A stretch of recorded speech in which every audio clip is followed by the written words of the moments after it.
Master Way.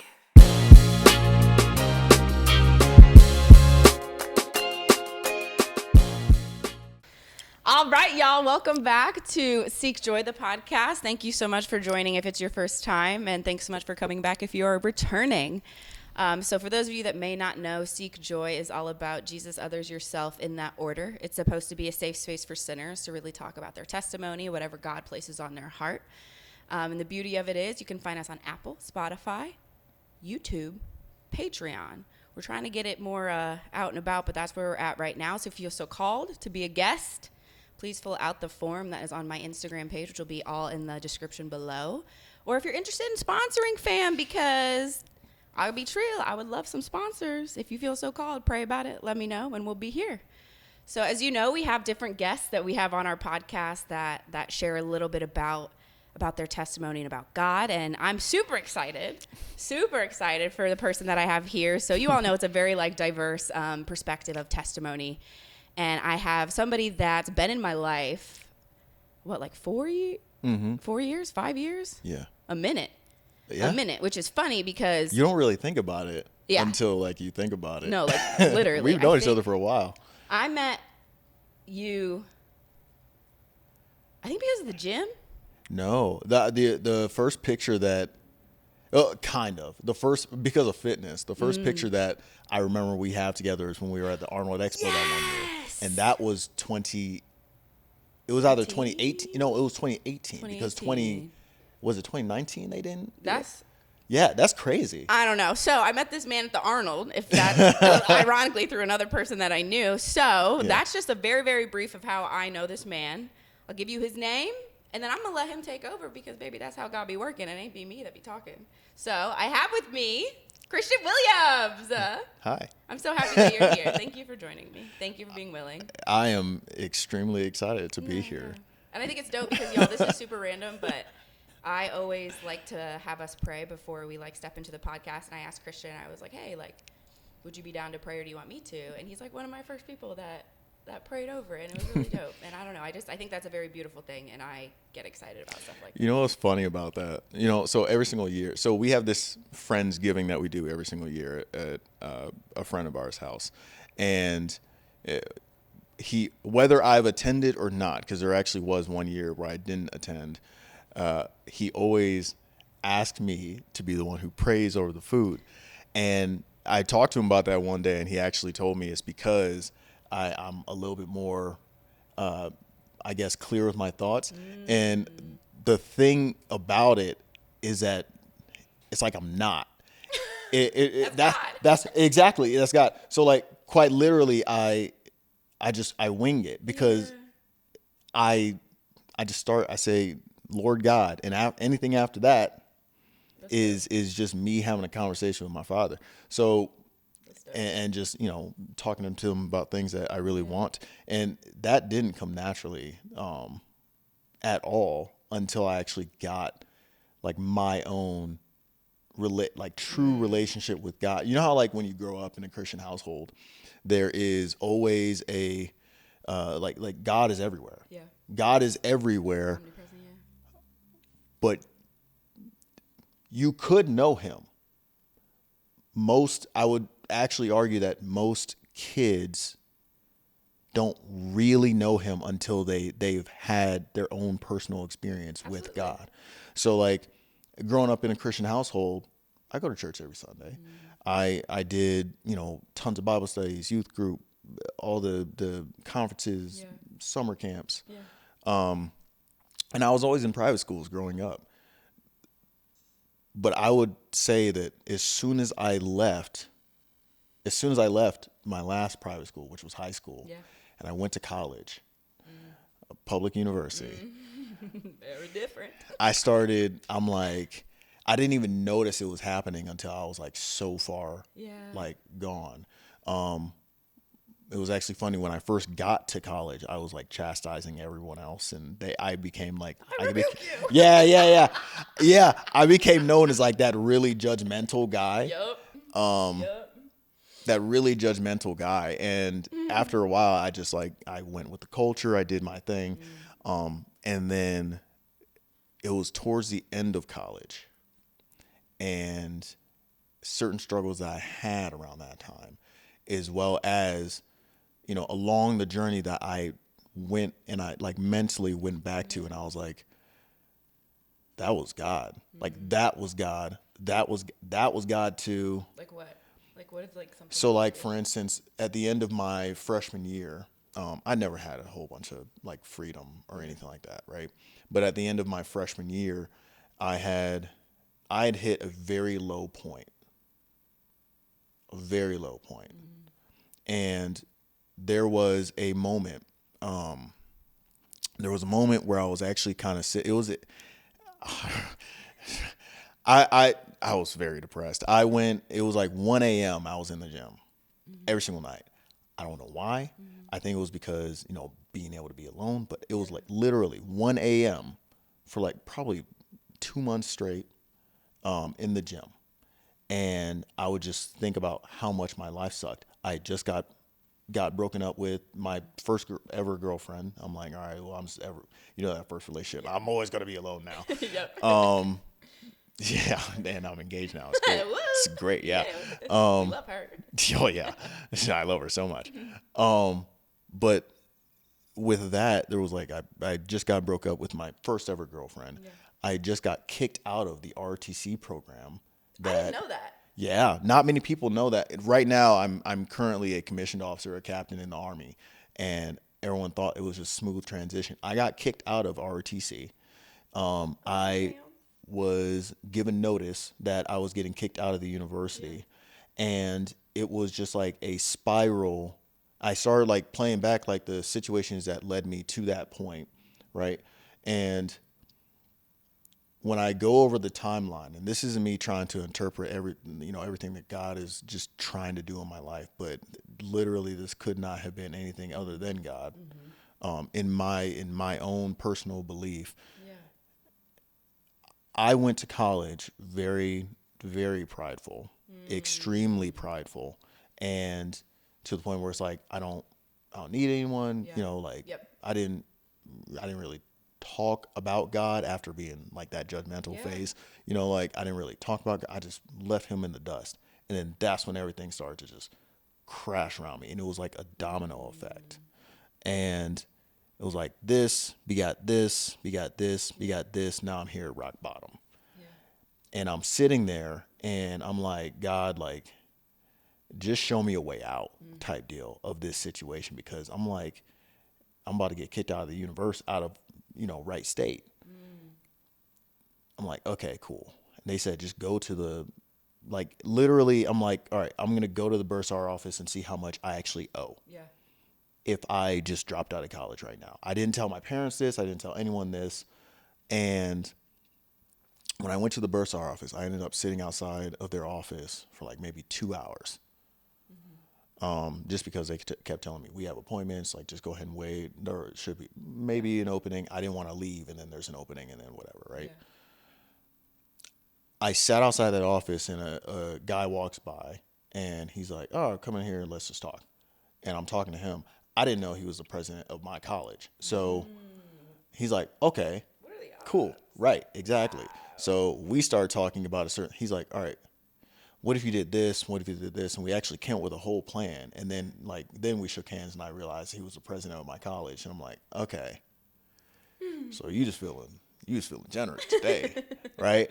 And we came up with a plan, and I ended up doing several things over the summer that allowed me to still stay in the university on probation. Yeah. And then that was like when I started to build back up, and I started to try to go back into the RTC program that I wanted to. But that didn't end up being my exact path. It was Air Force RTC, and I wanted Air Force RTC for the prestige, because the Air Force gets all the money. And Air Force RTC, we always thought that we were way better than the Army cadets for some reason. I really don't understand it. I know, right? It was like, oh yeah, I got into Air Force RTC. I'm not like those other cadets over there. Like it was literally like that, right? That mindset, yeah. Our lounge has way more money in it. We have a TV. We have a TV. But we have a TV. But it was like that very, I went over to Army RTC, and when I tell you, there was not a day in ROTC in the Army that I was not constantly humbled. Like, I really don't know anything. Let me, I learned a lot more about team building, a lot more. And this is not knocking Air Force or ROTC at Wright State or any other university, but for me personally, going through that entire transition of just like all these things right here getting knocked down to the point. And I didn't even tell you about my major. My major had changed about 2 times. It was computer science because I want to make a lot of money in the Air Force, right? Of course. Yep. And then it changed to organizational leadership. And everyone's like, what is organizational leadership? Right? I took a class on that last semester. Yeah. And they're like, what is organization? That's such a general degree. And what's crazy is that the things I learned in that degree have made me unbelievably successful in every other area of my life. Yes. Literally, leadership studies was my minor, one of my minors in college. It's very impactful. Oh my gosh. You learn a lot about yourself. Yeah. You learn a lot about other people. Mm-hmm. It's very impactful. And organizational leadership specifically actually allows for you, like consultants and things like that, right? Everyone always goes for like the business administration and things like that. Yeah. Me just landing in organizational leadership because I had no other choice. It literally going to Army RTC and then learning what I learned in that degree actually started laying certain foundations that allowed me to be very successful in a lot of things I'm doing today.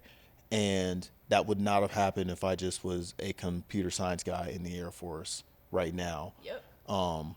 And I know I love this way more than I would have loved that. Just being at a computer all day, every day. You're such a people person by myself. Too. Yeah, that's what I'm saying. Like when I found that major, I realized this is perfect for me.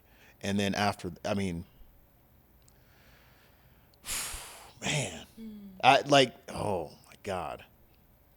Yeah, sorry. But I started thinking back about even how I even got to college. My mom is just an amazing woman. I did nothing to help that. Oh, okay, cool. I told her before this started, I'm like, you prompt me, you're going to get a lot. In a good way. In a good way. But my mom is like probably one of the most fierce women and people on this planet that I know, like quite literally. We grew up lower middle class, right? I heard, hey, I'll be like, hey, can we go to Burger King? Do you have Burger King money? More than I would like. If you don't have Burger King money, we got food at home. Period. That's so funny. Yes. There were several, but like I wouldn't say that we grew up in the hood, but we were definitely hood adjacent. Yeah. Right? So where the only thing that separated us was like maybe a street and a Walgreens. From like from the straight up projects, right? And they worked extra hard. Both my parents were firefighters. My dad came from being a Marine to be a firefighter. My mom started in the fire department. Then she went to, I remember sleeping in the back of classrooms at Cleveland State and Tri-C for her to get her nursing degree at night. While she's doing that, because she's like, I need to make enough money to send my children to private school. 'Cause she didn't want us anywhere near our neighborhood, right? Yeah. So that all, she's amazing woman. My dad taught me absolutely everything about loving people and properly and caring for people properly and being that optimistic guy. I get a lot of my character from him. Yeah. My mom, I definitely get a lot of my work ethic, and that's not knocking my dad with work ethic. It's just at that point he had retired 2 times over. He can relax just a little bit, but because he had me when he was 40. But yeah, okay. Yeah, I know.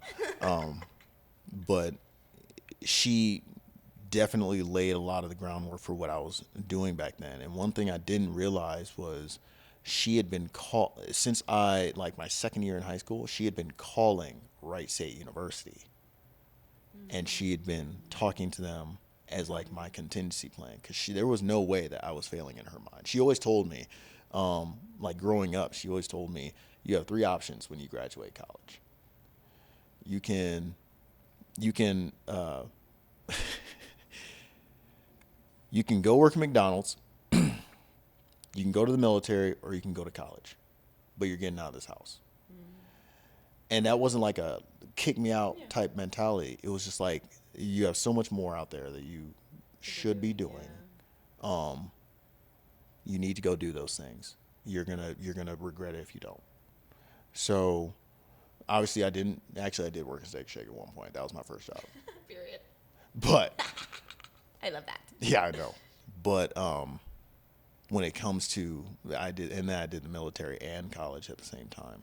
But I didn't realize that she was talking to Wright State, because I graduated high school with a, you ready for this? 1.5. No, a little higher. 1.8. 1.8. Oh, really? With a 1.8 cumulative. Nonetheless, boo, you graduated. I graduated. Okay. That's what matters. And look I where did you not at in life care. now. We'll get to know. that. I know. Oh my God. But like, it was just, I could go like quite literally, and this is something that I've done just over time, where it's like, I'll go back and I'll just start dissecting points in my life where I should have utterly failed and bowed out. And whether God was just moving certain people around my university, moving through my parents, moving through a random guy on the street, I've been very blessed to have had my footsteps guided by him in ways that I cannot fully explain. That's how you know it's God. Exactly. You cannot explain it. Yeah. What else could it be? So yeah. So graduating college. Because that's what you were saying. Now, like you had talked about, you grew up in a Christian home. You went to school, kind of got worldly, got caught up, and you talked about like once you really have that kind of like moment with God, like that actual, hey, I want a relationship with you. Was that like at the end of college then for you, or when was that kind of like flipped? Was that freshman year? No, it was throughout. There were several, things that were just happening that actually kind of shook my faith a little bit, but my actual relationship with God started towards the end of college. And then it was just like, as I'm building this relationship, I start thinking back, and I'm like, I started this relationship now. Like, I started this real relationship now. But he's always been here.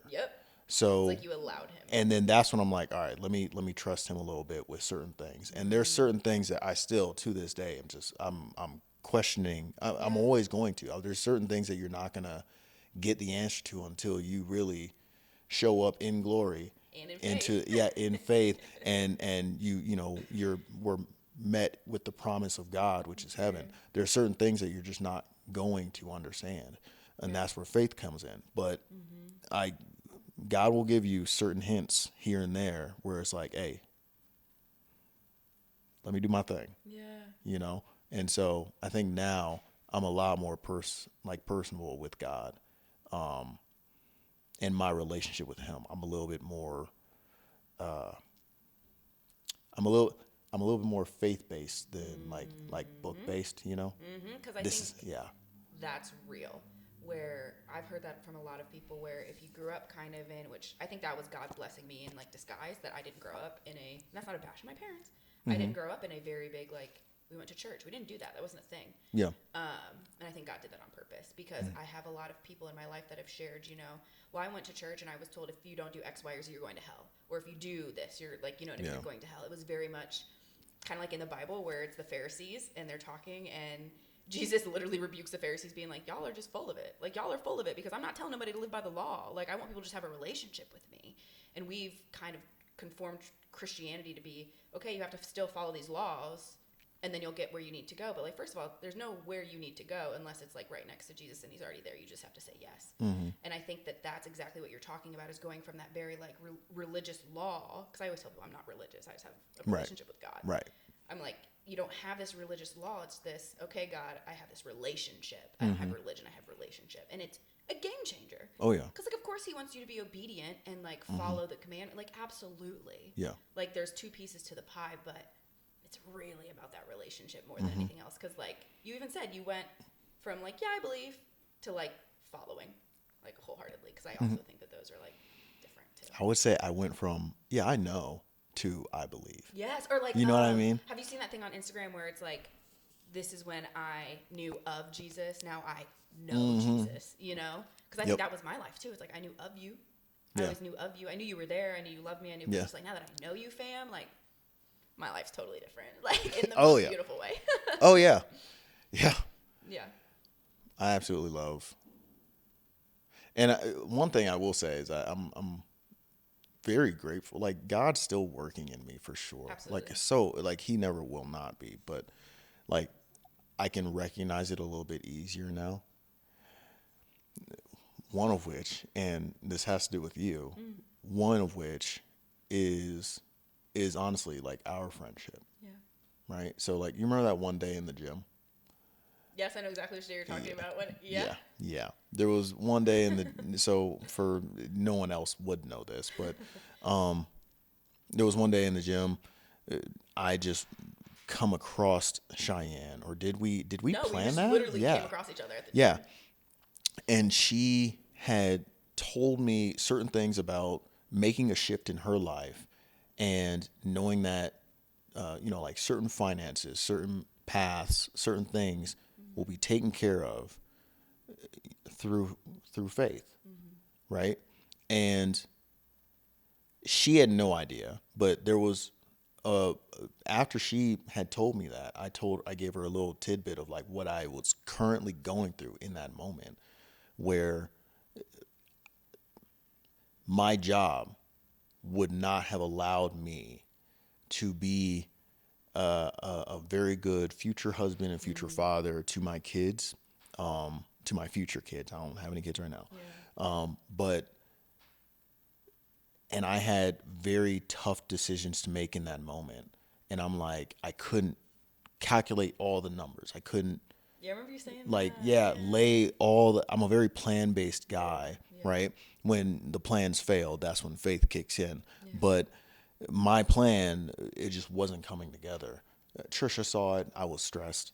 Not taking out on her, but she would just be like, "Hey, are you okay?" I'm like, "Yeah, I'm good." Like, cause I didn't want to, stress her out as well. Yeah. But there was, I'm like, it's just not coming together. And I start getting mad at my past self. I'm like, why didn't you say more? Why didn't you buy a house in third grade? Third grade. Dang it. And it was just like, I'd be fine right now. Think of the interest rates in third grade. Right. Why didn't you put $10,000 on Bitcoin back when you were 8? Like, yeah, exactly. Why didn't you create Bitcoin? But anyway, I was like, man, like I started like going through all these things. And then that one conversation, it was like, I just went out and I went home and I'm like, okay, I see you. Like I asked for guidance. Ooh, I'm going to cry. I asked for guidance. Yeah. And it was right then that I come across my friend Cheyenne, and she gives me the exact words I need. And I think I texted you about that. I did. I texted you about that afterwards. And I was just like, hey, like, this was exactly what I needed. And I'm making this move because God, I believe, wants me to put family over this whole other thing over here, and he's still going to take care of me throughout this whole process. And it was actually there's been so many things that have happened since then, but what's crazy is that right when I made that decision, because I've always been a yes man and I'll just be like, yeah, I'll do that, whatever.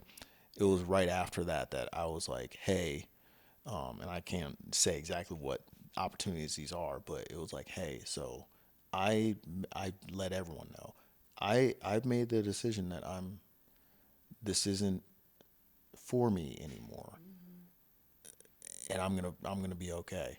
And I let my employers and everyone else like that know. And then a whole bunch of opportunities to start coming my way, to the point where right now I'm sitting here and I actually do not know what path I want to take.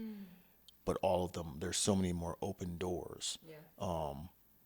And I really do believe that no matter what I pick, even though there is definitely a specific choice, God will. Yeah, I've noticed a pattern now at this point where it's like the path that I take, even if it's a rough transition over there, it's going to be something that is meant for me, my family, and my path, whether it's for a season or for a very long time, that it is meant for me.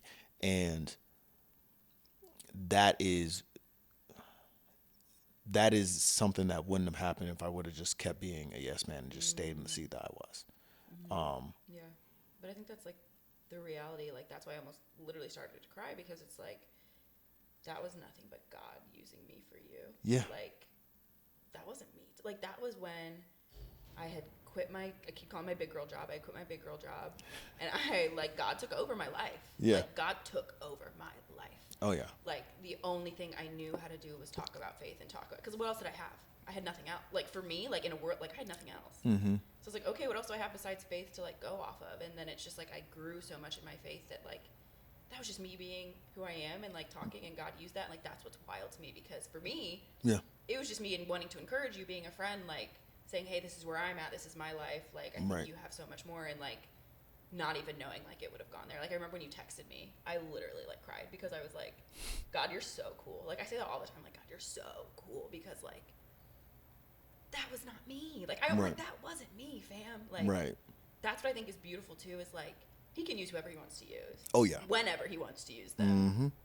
And now look, like, where you're at. 'Cause I think that's cool, because, like, you literally, I've noticed that, too, about you in, like, the last few months, where you'll, like, not that you would, like, make a decision quickly and be, like, stupid about it, because you've never been stupid about, like, making that. Like, you're just not so quick to say yes. You're more quick to think about, okay, what's the bigger picture here? Right. Because, like, even, like, genuinely biblically, we're supposed to be there for our families before, like, anything else, especially being the man that's supposed to lead, you know? Like, and I think that would have crushed you had you chosen to, like, keep moving in that other direction, where it would have just been, like, a very, like, career focused, money focused, let me provide for my family financially, but are you providing for them emotionally? Right. With your time, with all these other things that God is like, hey, the relationship with your family is more important than this relationship with your career, you know? Mm-hmm. It's given me a whole new perspective on, I'm moving differently right now. Yeah.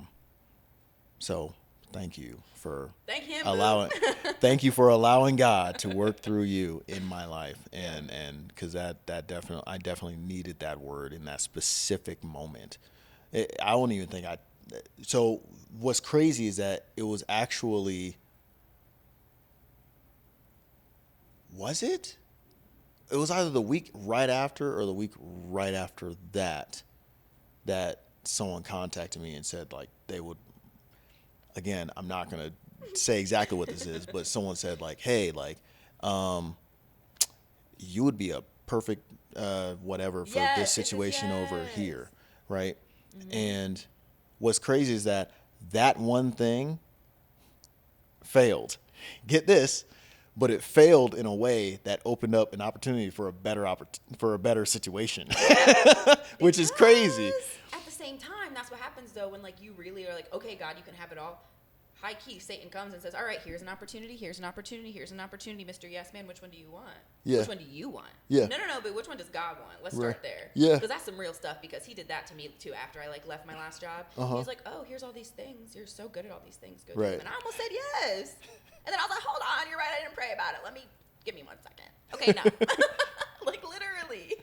So real. It is. It really is. And, like, yeah. But even, like, now, like, I know that God's working in me constantly. And there are certain people in my life that give me certain words. Yeah. Right when I need them. Yeah. Even the other day when you and Ed, we were talking at our family breakfast table. Yeah, family breakfast. I love when he's in town. Yeah, I know, me too. I love Ed. He came over and we were all just talking, and we got on and I'm not joking. There was not one day that I did not pray before that for like well over 10 days where I'm just like, all right, cool. I have all these opportunities. This sounds great. This sounds great. This sounds like it's for me. This is all this other stuff. This is where right when like everything started to kind of come in. Yeah. And that every single day I was praying to God for clarity. And it was right when we started talking that morning. And you were like, oh yeah, I just ask him. Like I say like, hey, like God, I need you to point at it, you know, like, cause I don't, No. I know that you'll get me there, but Help me a little bit. help me just a little bit, Yeah. you know? And so I started praying that way as well. And it's definitely refined certain steps that I'm taking Ain't right that now. crazy? Because like I think we feel almost like shame or guilt of being like, hey God, I need this. Yeah. But the fact, like literally the fact that we were even seeking him out brings him so much joy. Yeah. The fact that we want to move the right way literally brings him joy. And like, is he always going to give you that super duper clear? Like, no, but like to be so honest, he has for me in so many ways. Yeah. Like even like giving, for example, to like the church that I'm helping, like being a plant to. God told me a certain number that Cheyenne's fleshy was like, are you sure about that number? Are you sure about that number? And I was like, all right, God, like, you, okay. I was This like, number's not matching up with this number with over my here. number that With my number? swear. But he put a number, and I was like, okay, God, if you're sure this is the number, I need you to like keep letting me know. I was like, I need you to like either show it to me in a sign. I need you to show it to me like on a street. I need you to show it to me like put it back in my heart. Every other day it would just he'd like pop it in my head. I cannot make that up. Yeah. And I was like, okay. And then it's like I'm learning now to be quicker, to be obedient because it's like I'm slowing my own blessings down.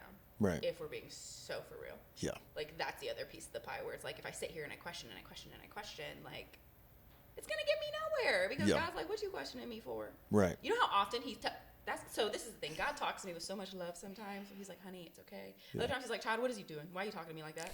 I swear, he knows when to like bro me and then he knows when to like daughter me. Like he knows how to do both. He like, literally knows how to do both. Like stop. Just stop. Let me take it from here. Yes. Let me take it from here. Yes. All right. I swear he's like, why are you asking me again? Yeah. And I'm like, okay, I'm not gonna ask you again. Like seriously, like there's certain things where like I've learned. He's helped me like understand that. Certain things where I'm supposed to like continuously pray about it, where it's like keep praying. And then other things where he's like, will you stop asking? Yeah. And just like move by faith and move it, understanding I am literally the light to your feet and Right. just go. Right. And I will provide everything else, like even with this podcast. Yeah. Like, I was like, bro, how am I supposed to get guests for this? But you be telling me to do it. He's like, why are you asking me that question? I know you don't have Burger King money. We're on the way to Burger King. Why do you think that is? I got it. Okay. I'm like, okay, fam. I'm like, whatever you say, I'm here. I'm just along for the ride. Like, I can't do nothing else because I got to move if you tell me to move. Oh, yeah. God. Yeah.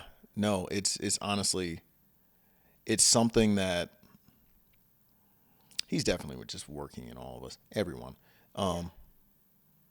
I definitely, I pray for everyone around me, and this is not like holier than that. I pray that they're having the same experiences, not the exact same experiences, but the same realizations. Yeah, I pray that they're experiencing him. I pray for that for everyone, because it happens at certain timelines. Like there are certain people in my life that are definitely like, people ask me why. I think we've had this conversation as well. We've talked about a lot of things over this past month, actually, in a good way. In a very good way. And again, like, you know, our friendship is very, very God ordained. I love it.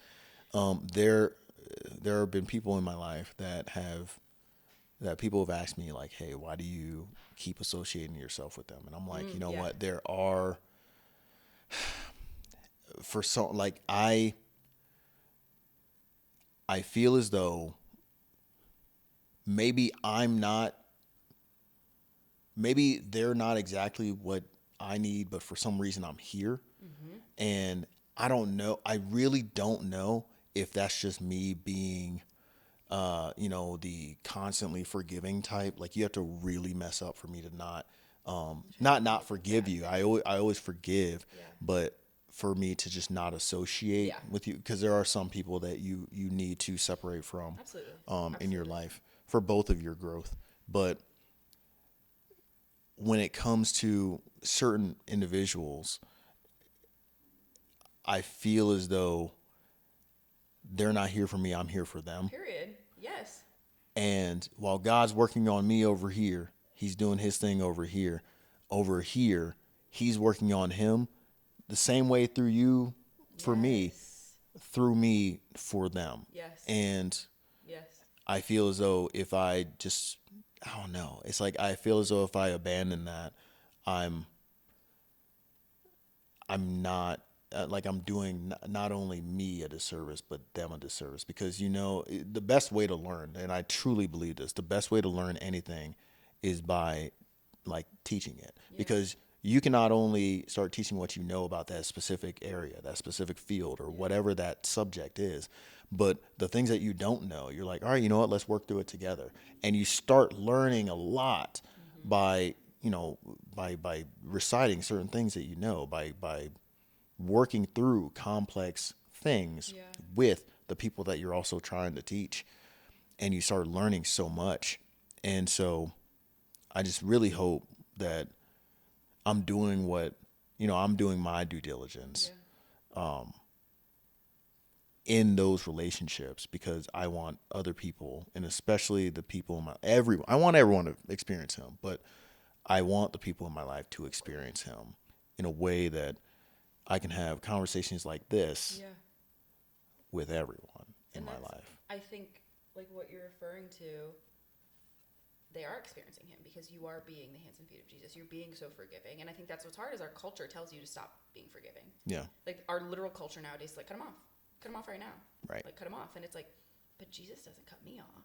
Exactly. Like he doesn't cut me off. Like I do him dirty and I do him dirty and I do him dirty and I go to him crying and he's like, come on. Like literally. Right. All the time. So it's like, I think for you in like those situations, if you're feeling it that deep in your soul, that's God telling you to continue to do it. Yep. And until God tells you to do something else, keep doing it. Right. Like that's what I think, because like I've had that too, where it's like been certain friendships or relations where I'm like, am I supposed to cut this person off because like this doesn't feel like how, but then that's also me idolizing my feelings over what God is telling me to do. Right. You know? And so I'm like, okay, like let me pray for this person. Who, when I tell you the power of prayer, like not even being funny in the way that I prayed for somebody in my life recently, and like literally the other day she texted me something that I had been praying about her for, and like this revelation God gave her. I cried because it's like all I did was pray for you. I didn't sit here and rebuke you. I didn't sit here and tell you you ain't this, you ain't that. Like I loved on you and I prayed for you and God did what he needed to do. Yeah. And I think like that is what you're doing, and like that's what we're supposed to do until God tells you, okay, move on otherwise. Right. You know? He's like, I think keep doing it. Right. Because who else is going to be there for whoever this person is or whoever else it might be if it's not you? Yeah. Who's going to show them Jesus? Who's going to show them God? Yeah. Who? If everybody else is like, Yeah. And what's crazy is that it's like it's that domino effect again, where it's like, yeah, I'm here for them. Who knows who else they're going to affect? You're creating that like that butterfly effect, right? Like if you had a flux capacitor, can go back in time, and you tried to link back to that original person that was like oh, this person affected these people over here, and out of this whole group over here, this one person actually affected these people and all this other stuff, and now I'm blessed. Period. In current day. And it's like it really is a domino effect where everyone is here not only to be affected but to affect. Yeah. And absolutely. That's like the whole unity of God and his creation, and his entire calling, he literally says go and make nations. Yeah. He quite literally calls us to be witnesses, calls us out, calls us to be sent people, to say, hey, go and find. Yep. Like I think that was like a big piece of my pie, where he was like, child, I've gifted you with so many things. I need you to now use those gifts to like build the kingdom. Right. And I was like, me? Why? Like, why? You sure? Are you sure? There's that guy over there. I was like, you know the Bible like the back of his hand, and I just started reading 2.5 months ago. Yeah. I'm still at in the beginning. And like, next question. Yeah. All the time. I think that's beautiful, though. I love that. So for you, as we like kind of like wrap up and get to the end of everything, how and like where are you finding Jesus, finding joy? What does that look like for you right now? I think it'd be a good place to like kind of end it and say, you know, this is what that looks like for me. I think that's in being, I know that that's in shifting what I thought my purpose was, my priorities, to being a God-filled man, head of his household, and being that guy, being that man that I've seen my father be, that I've seen my grandfather be, being that man that I've seen countless other men be, and what God calls us as Christian men to do. I think that is where I'm at, and that's definitely how God is molding me right now. Because my priorities, I mean, if you asked me this a year ago, Facts. my priorities are so Facts. different. Facts. I've noticed. I can tell it changed. I do not make one move unless I can play out at least a possible 5 years of, all right, is that going to still allow me to provide my family with shelter, basic needs? Am I going to be able to be here with my soon-to-be wife with our children, with our newborn, whenever that happens? Like, am I able to be a family-oriented man? Because my job will replace me tomorrow. My family, the only people that remember that you worked late hours and you went hard for work and you did all these things, you made all this money and you met so many benchmarks and kept all of our key performance indicators, green. The only people that remember you put in all that time away from home are the people who are at home. My brain. Have you ever seen Tim Ross's podcast? He says, "Thank you, Holy Spirit." I feel like I got that thing where God was like, like that's your worldly resume. What's your godly resume look like? Like at the end of the day, all this 80,000 things I did volunteer, it doesn't matter. Yeah, it doesn't matter. Right. All this other stuff matters because the real reason where are we about to go to the kingdom, and I need to know what this looks like. I don't really care what this looks like anymore. Right. For real. That and don't get me wrong, there's still many things, there's still many things that I want out of this life. There's certain ambitious things that I really want to achieve in this life. However, if those things, or if there are certain things that come up where that is not going to allow me to be that God-filled man, that head of my household, that true father and husband to the people that really matter, then that's just that's not my priority. And that's not God's plan for you. Exactly. Because if it's literally what you're saying, if it's God-filled and you want to be God-filled, then your desires and his desires will end up like coming together. Oh, yeah. I think that's very true and very real. Because like God ain't gonna let that happen if it ain't what he want for you. Right. That's what I think, especially when you really like hone in on your faith and your relationship with him. He's like, fam, I'm not about to let you if you keep coming back to me with everything. Right. I wholeheartedly believe that because I've seen it and experienced it and felt it like over and over and over and over and over. We'll stumble. Oh yeah. But baby, we ain't falling. I'll tell you that right now. He's like, come on, let's go. Come on. Brush your knees off. You good. Literally. Okay. Well, I appreciate you. I appreciate you. I love you a lot. I love you too. I'm very grateful, like in so many ways for you, because it's wild to think like 5 years ago I would never have expected. Yeah, I know. Who's this redhead girl in our group? I don't know her. It's me. I love it. Well, thanks y'all so much for coming back. We hope you come back again. I'm sure Christian will be on later in life because that's the beauty of like testimony is like more is definitely going to happen later. He'll be like, I have a little girl, I have a little boy, I have a, you know, like this whole family concept. I'll bring him on here. Hey, what's up? Yeah, no, for real. We love the kids. Cheyenne love the kids. So the kids can come whenever they want, for real. I'm so serious. But thanks y'all so much for tuning in. Again, you can find us YouTube, Patreon, Spotify, Apple. Please be a guest if you feel so called. Please be a sponsor if you feel so called. I'm grateful that you're here. I'm grateful for what God is doing in my life and your life and anybody that, you know, this may touch. So we hope to see you again. Please come back. Let's talk soon. Bye.